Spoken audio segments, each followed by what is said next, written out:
મંગળવારે કયા દેવદેવીઓની પૂજા કરાય? 1. હનુમાન. મંગળવાર માટે મુખ્ય દેવતા. મંગળવારે શક્તિ, હિંમત અને દુષ્ટતાથી રક્ષણ માટે હનુમાનની વ્યાપક પૂજા કરવામાં આવે છે. ભક્તો ઉપવાસ કરે છે, હનુમાન ચાલીસાનો પાઠ કરે છે અને લાલ ફૂલો, બુંદી અથવા બેસનના લાડુ ચઢાવે છે. 2. દુર્ગા કાલી ચામુંડા. શક્તિ અને નકારાત્મકતા દૂર કરવા માટે મંગળવારને દેવી દુર્ગાના સ્વરૂપો, ખાસ કરીને કાલી અને ચામુંડા માતાની પૂજા કરવા માટે પણ શુભ માનવામાં આવે છે.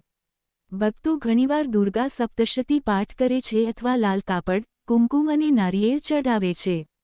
3. મંગળ દેવ. મંગળ ગ્રહ મંગળ સાથે સંકળાયેલા. મંગળવાર ભગવાન મંગળ સાથે જોડાયેલો છે, જે ઉર્જા, ક્રિયા અને આક્રમકતાનું સંચાલન કરે છે.